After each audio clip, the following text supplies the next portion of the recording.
그럼 지금부터 세션 2 본격적으로 시작해 보도록 하겠습니다. 오후 첫 번째 기조 강연 소개해 드리도록 하겠습니다. 이성학 한국전력공사 실장님께서 진행해 주실 텐데요. 에너지 환경 변화와 국가기관 전력망이라는 주제로 발표해 주시겠습니다. 네, 방금 소개받은 한국전력공사의 이성학 실장입니다. 국내나 미국이나 또는 전 세계가 지금 다 비슷한 이런 전력망의 부족 사태를 겪고 있는 그런 이제 에너지 환경 변화에 대해서 이야기하고, 우리가 이제 전기가 눈에 잘 보이지 않다 보니까 전기를 상당히 이해하기가 좀 어려운 부분이 있는데, 왜 이제 이런 국가 기관망, 전력망이 중요하고 그런 거에 대해서 조금 이야기를 나눠보는 시간을 갖도록 하겠습니다. 에너지 환경 변화가 일어나고 있다는 거는 이미 다들 아시는 것처럼 인공지능 기술이라든가 그에 따른 데이터 센터에 대한 전력 수요뿐만 아니라 이것이 이제 국가의 경쟁력을 좌우하는 부분이 될 것이고, 또한 우리가 이제 점점 더 이제 깨끗한 에너지에 대한 수요가 높아지고, 우리나라 같은 경우에는 에너지의 대부분을 다 이제 수입에 의존을 하는데 반해서 어쨌든 태양광이라든지 풍력이라든지 이런 재생에너지는 일단 우리나라에 있는 햇빛과 바람으로 전기를 생산하는 것이니까 에너지 안보 측면에서도 긍정적인 면이 있을 것이고요. 이런 여러 가지 이유로 인해 가지고 앞으로는 첨단 산업과 에너지 대전환의 시대다라고 제목에도 썼지만, 이런 이제 에너지 대전환 시대에 얼마나 이제 국가가 효율적인 에너지 시스템을 갖추고 있느냐. 지금 국내 기업들이 기존에 우리가 이제 산업화를 통해 가지고 짧은 기간에 굉장히 이제 경제 성장도 이루면서 그걸 기반으로 이제 글로벌리 그런 이제 사업들을 잘 하고 있는데요. 어쨌든 그렇게 할 수 있는 기반이 됐던 이런 저렴하고 안정적인 전기 에너지에 대한 우리 수요를 미래에도 지속적으로 깨끗하고 안정적인 전기를 쓰기 위해서는 우리가 계속해서 이런 효율적인 전력 시스템을 가져가야 될 필요가 있는 것이고, 거기에 이제 좀 국가 기관망의 역할이 있겠다라고 말씀을 드릴 수 있고요. 이것이 이제 그 정부가 수립한 25년 1월 달에 수립을 한 11차 전력 수급 기본 계획에서 이제 전망한 수요와 그에 따른 이제 전원 개발 계획을 이제 숫자로 나타내 주고 있는데, 수요가 늘어나는 것도 늘어나는 거지만 아래쪽에 있는 재생에너지의 증가는 가히 이제 폭발적으로 늘어나는 그런 이제 보급 목표를 가지고 있죠. 구체적으로 이제 숫자를 보시면은 우리가 전력 수급 기본 계획이라는 거를 짧게 좀 이해를 시켜 드리자고 한다면, 이런 이제 전력 시스템을 구축하는 거는 이제 장기간 시간이 많이 걸리는 일이다 보니까 지금 법정 계획으로 이제 15년 전망을 하면서 계획을 세웁니다. 제일 먼저 하는 단계는 과연 우리가 15년 후에 2038년에는 우리나라에서 총 전기 에너지를 얼마만큼 쓰게 될 건지 그거를 이제 전망을 하는 거고요. 에너지 사용량은 이제 와트 아워 단위가 이제 와트 아워 단위입니다. 그러니까 사용하는 에너지 양. 내가 10와트를 1시간 동안 쓰면은 10와트 아워의 에너지를 사용하게 되는 거죠. 그렇게 해서 어쨌든 에너지를 총량을 어느 정도 사용할지를 전망을 하고, 거기에 맞춰서 이제 에너지 시스템을 구축을 해야 되는데, 에너지 사실은 시스템의 규모를 결정짓는 거는 총량보다도 동시에 얼마만큼을 쓰느냐, 그 최대 전력 피크라고 하는 게 이제 중요합니다. 그래서 이제 피크를 마찬가지로 저 정도 에너지를 사용을 할 때 피크 동시에는 얼마만큼 쓰게 될 건지를 전망을 하는 게 요 왼쪽의 수요 전망 중에서도 이제 기준 수요에 해당하는 거고요. 목표 수요라는 거는 그거를 조금 더 우리가 에너지 시스템을 효율적으로 하기 위해서 에너지도 좀 절약해 보고 에너지의 피크도 조금 분산시켜 보고, 이런 이제 목표가 좀 담긴 거라고 보시면 됩니다. 그래서 사실 요 좌측에 있는 전력 수요 전망에서 최종적으로 제일 중요한 숫자는 요 끝에 있는 129.3이라고 하는, 과연 2038년도에 우리나라에서 동시에 전기를 얼마만큼 쓸지 그 전망이 이제 가장 중요한 숫자가 되겠고, 저 숫자에 맞춰서 전원 발전기들은 어떻게 보급을 하고 전력망은 어떻게 구축을 할지가 이어지는 계획으로 나오게 됩니다. 그래서 오른쪽에 이제 전원 구성 전망을 보시면은 원전, 석탄, LNG 이런 부분들은 지금 이미 이제 들어와 있는 발전기들이 저 때까지 계속 유지가 되는 것이고요. 추가로 늘어나는 부분은 대부분 이제 신재생 에너지로 이제 많이 늘리는 것으로 이제 계획이 잡혀져 있습니다. 다만 이제 이런 신재생 에너지들은 뭐 원전, 석탄, LNG처럼 우리가 필요로 할 때 껐다 켰다 할 수 있는 전원이 아니다 보니까 많이 보급을 할 수밖에 없어요. 이제 그래서 제목도 공급 과잉이 이제 일상화된다라고 이제 제목도 쓴 것처럼 아래 보시면은 이제 재생에너지 피크 기여도가 낮기 때문인데요. 피크라고 하는 거는 동시에 제일 많이 쓰는 게 우리나라 같은 경우에는 한여름에 냉방 수요 제일 많을 때랑 한겨울에 난방 수요 많을 때가 이제 피크가 걸리거든요. 가장 많이 전기를 사용하죠. 근데 그때 우리나라는 지리적으로 바람이 잘 불질 않습니다. 그래서 풍력 같은 경우에는 우리가 100이라는 발전기를 갖고 있어도 피크 때는 얘가 한 2.4밖에 돌아갈 걸로 기대를 하지 못해요. 태양광은 그보다는 좀 높지만 정작 필요로 하는 피크 때는 한 14.3% 정도 기여할 거라고 전망을 하는 게 요거는 이제 다 나라마다 다릅니다. 우리나라의 현실이 이렇다는 거죠. 뭐 예를 들면 뭐 유럽에 뭐 일정하게 편서풍이 1년 내내 부는 나라들은 풍력이 뭐 피크 기여도가 훨씬 높겠죠. 근데 우리나라는 그렇지 못하기 때문에 저런 피크 기여도를 가진 태양광과 풍력을 가지고 우리가 필요로 하는 129.3이라는 저 동시에 쓰는 전기를 안정적으로 공급하기 위해서 토탈 전원 계획은 268이라는 계획이 세워져 있는 겁니다. 그러니까 결국은 28년이 됐다라고 우리가 점프해서 갔다라고 보면은 가장 전기를 우리나라에서 많이 쓸 때 129 정도를 쓸 텐데 발전기는 268이 이제 들어와 있는 거예요. 그 중에서도 이제 뭐 재생에너지로만도 125니까 뭐 바람이 잘 불고 해가 좋으면은 저만큼 전기를 막 그냥 생산해내겠죠. 예, 그러면은 다른 발전기들은 사실은 놀고 있어야 되는 뭐 그러다 보니까 이제 이용률이 좀 낮아질 수밖에 없는, 물론 다른 발전기들이 다 놀 수는 없습니다. 왜냐하면 재생에너지가 하지 못하는 기능들을 해야 되기 때문에 저런 애들도 우리가 필수적으로 돌아가야 되는 애들이 있을 거고, 그렇지 않은 애들은 이제 뭐 불가피하게 재생에너지 생산이 많을 때는 좀 놀아야 되고 이러니까 이제 이용률이 낮아지고 그런 부분 때문에 아무래도 이제 이런 기존 발전기에 대한 고정비 단가는 좀 올라가는 뭐 그런 부분이 될 수밖에 없는데, 이제 우리나라 전체 지리적으로 보면 수도권에는 좀 수요가 많이 몰려 있고, 그 다음에 지금 현재 수도권에 이렇게 뭐 수요와 발전 와트 아워 개념으로 그림은 표시가 좀 돼 있는데요. 아까 시스템 규모를 결정짓는 제일 많이 전기를 쓸 때 우리나라가 지금 현재 실적으로는 한 100기가 정도 실적이 나오는데, 그럴 때 수도권에서 한 40기가 정도를 씁니다. 한 40% 정도를 수도권에서 사용을 하는데, 그렇게 이제 40% 정도 사용하는 수요를 공급하기 위한 대부분의 발전기들은 물론 이제 수도권에도 한 35기가에 해당하는 상당히 많은 발전기들이 있기는 있어요. 근데 그 발전기들은 좀 비싼 LNG라든가 이런 좀 비싼 연료를 사용하는 발전기들이고, 주로 이제 수도권에서 사용하는 발전기는 강원권, 동해안에 있는 바닷가에 있는 원전이라든가 석탄, 그다음에 충남 서해안권, 당진, 뭐 태안, 보령 이런 데 이제 대규모 석탄 화력에서 생산된 전기를 이제 전력망을 통해 가지고, 그러니까 좀 싼 전기를 전력망을 통해서 수도권에서 사용을 하고 있는 겁니다.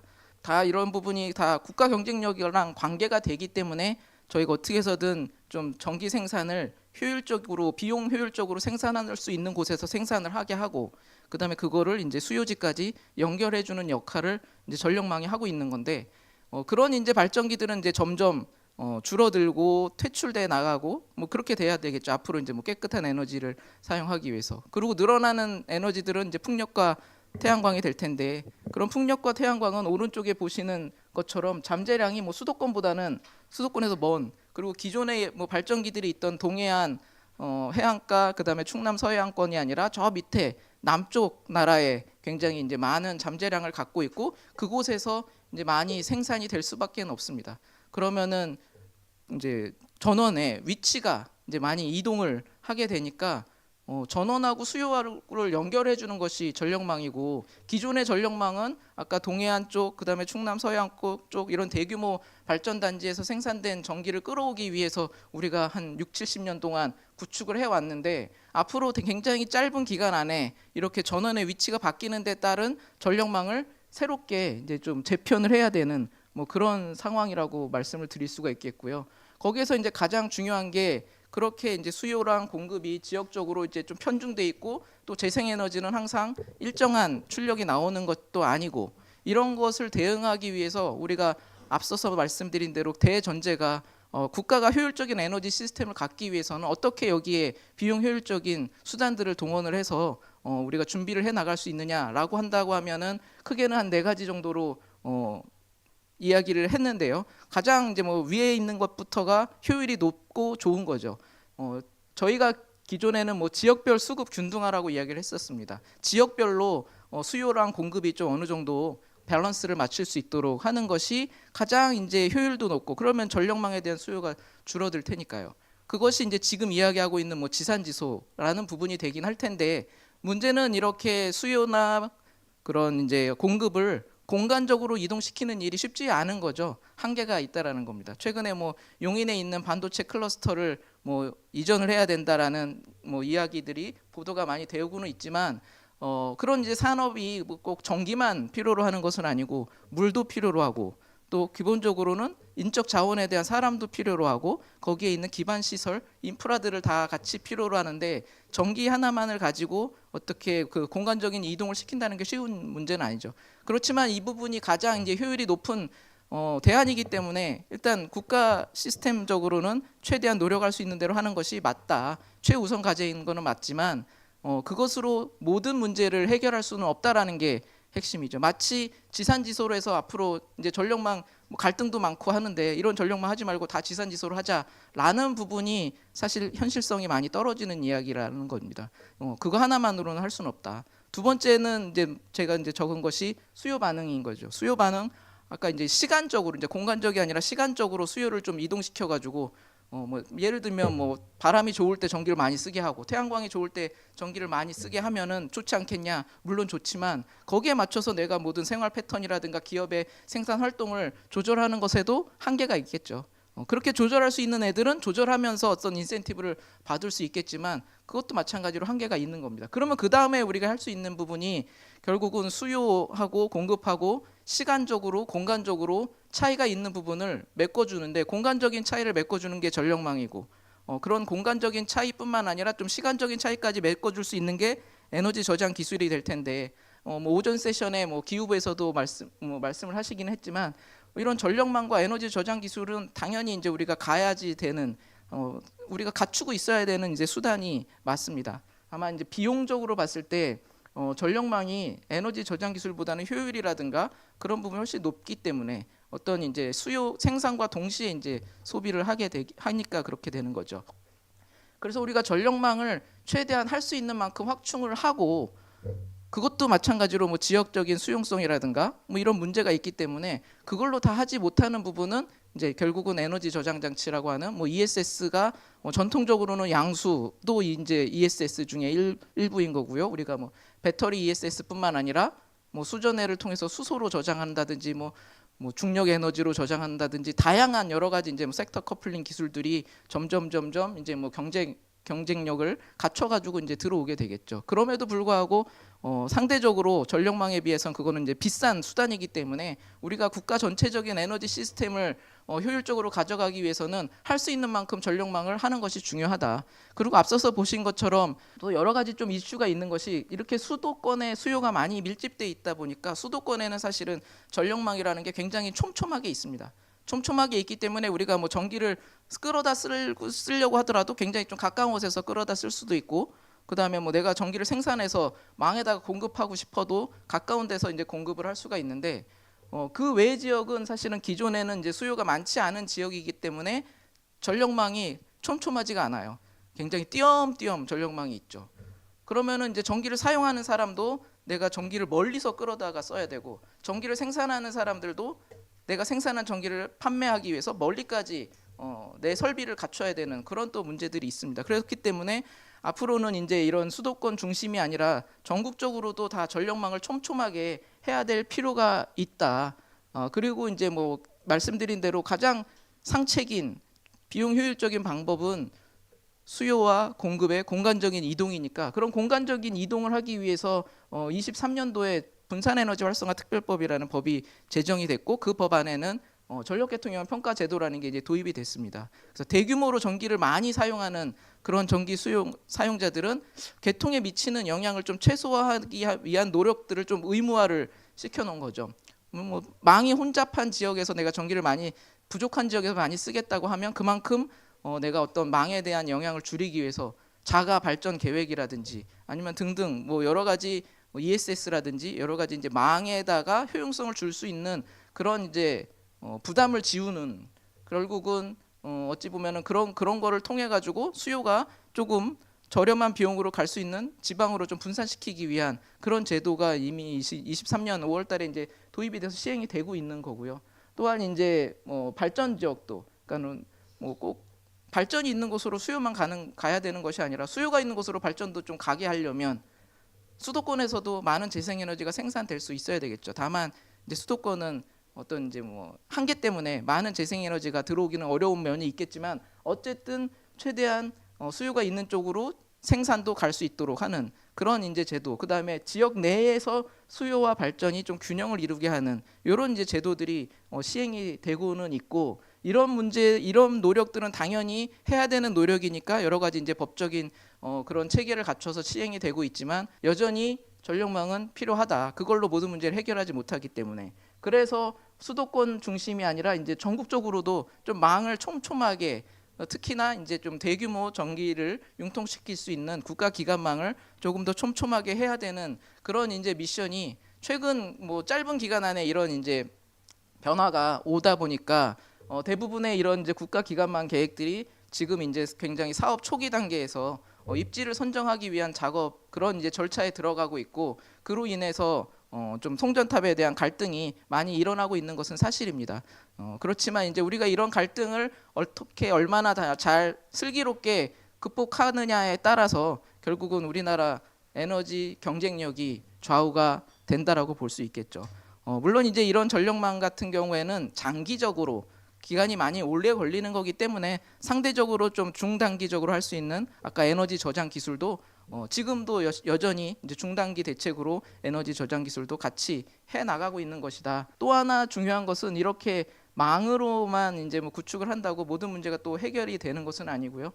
재생에너지가 이제 이렇게 변동성이 큰 에너지원이고, 그러다 보니까 이것을 보완하기 위해서 안정적으로 우리가 전기를 지금처럼 걱정 없이 그냥 편리하게 내가 그냥 콘센트만 꽂으면은 언제든지 품질 좋고 안정적인 전기를 사용할 수 있게 되려면은 미래에도 많은 이제 그 개통 안정화 설비들이 좀 필요로 합니다. 기존에 있던 것들하고는 좀 달라지는 부분이죠.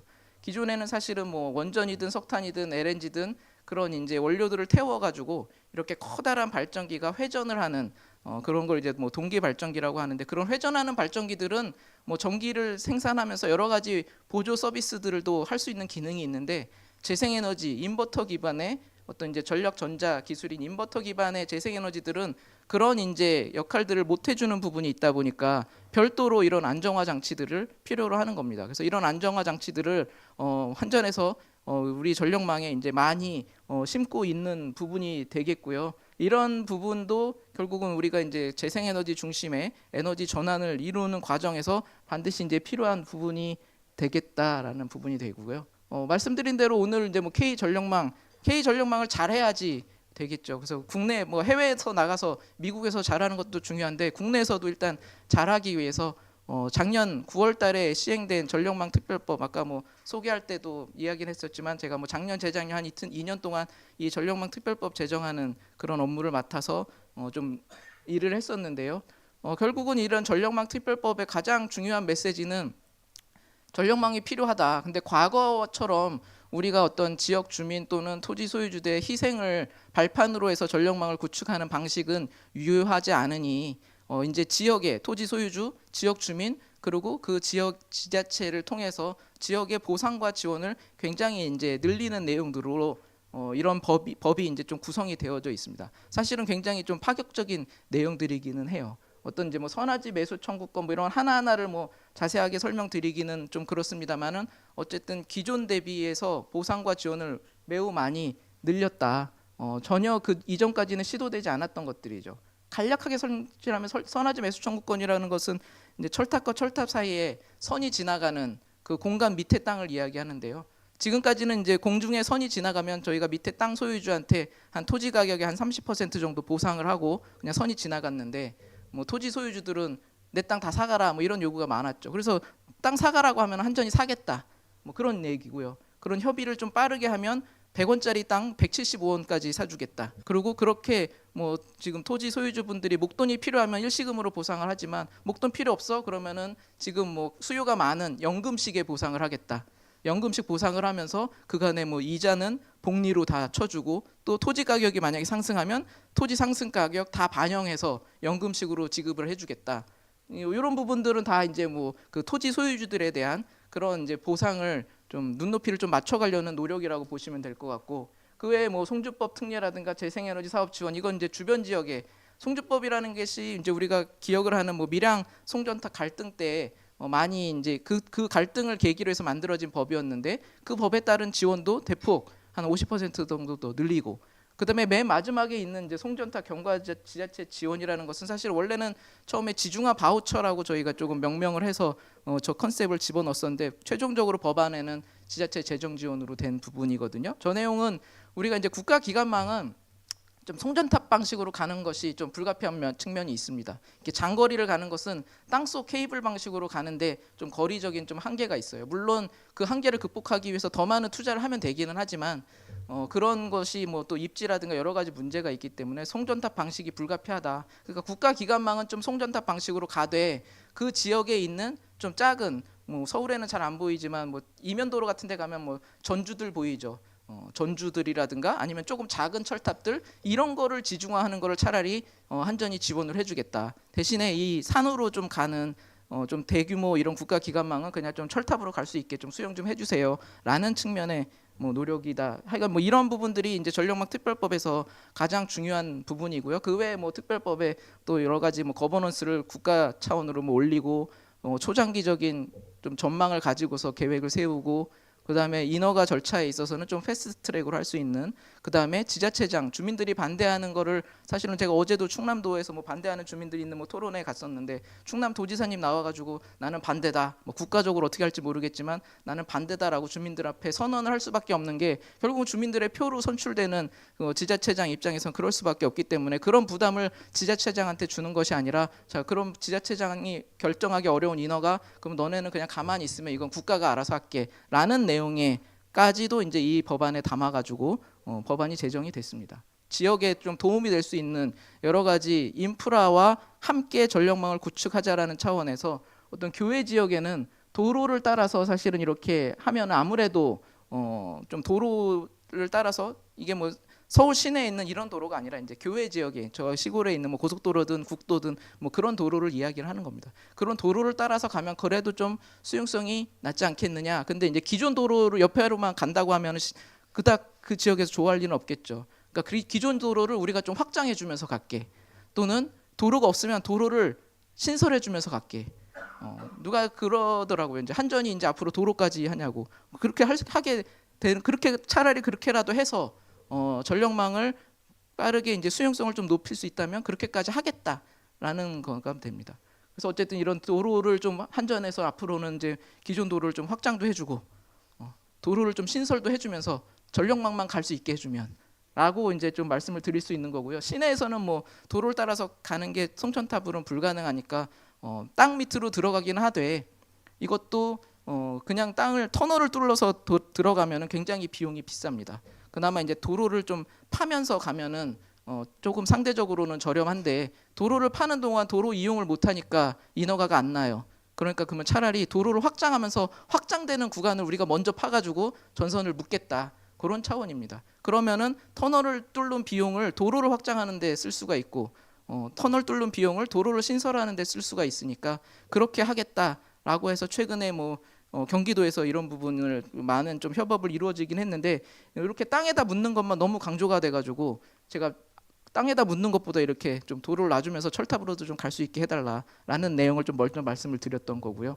그 다음에 이제 뭐 이거는 제가 어디 가든 이야기할 때마다 한 번씩 하는 얘기인데요. 전자파 문제는 사실은 크게 우려할 문제는 아니다. 이미 이거는 이제 1979년도에 미국 덴버 지역에서 뭐 전력 설비 주변의 소아 백혈병의 비율이 높다라는 이제 역학 연구 때문에 논란이 되기는 했고 그로 인해서 세계보건기구 산하의 국제암연구소에서 전력 설비의 자계를 발암 가능성이 있을지도 모르는 그런 이제 물질로 분류를 하기는 했습니다. 다만 이거는 이제 뭐 역학 연구에 따른 상관관계만 이야기를 하는 것이고 이것이 인과관계를 이야기해 주는 것은 아니기 때문에 인과관계를 밝히기 위해서 노력들을 굉장히 많이 했어요. 그런데 어쨌든 여기 뭐 이 발암 등급을 보더라도 사실은 또 하나 보실 게 이제 극저주파라는 게 우리가 사용하고 있는 50Hz, 60Hz, 우리나라는 60Hz죠.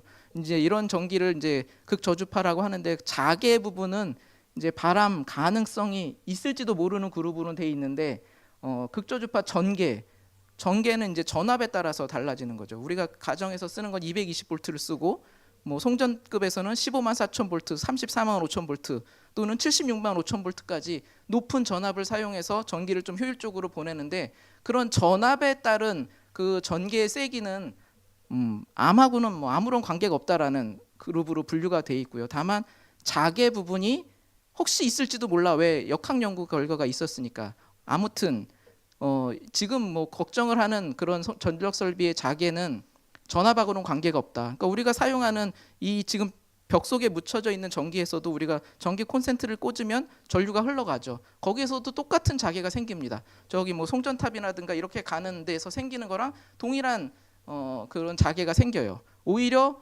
가정에 있는 거는 가까이 있기 때문에 훨씬 더 영향이 세죠.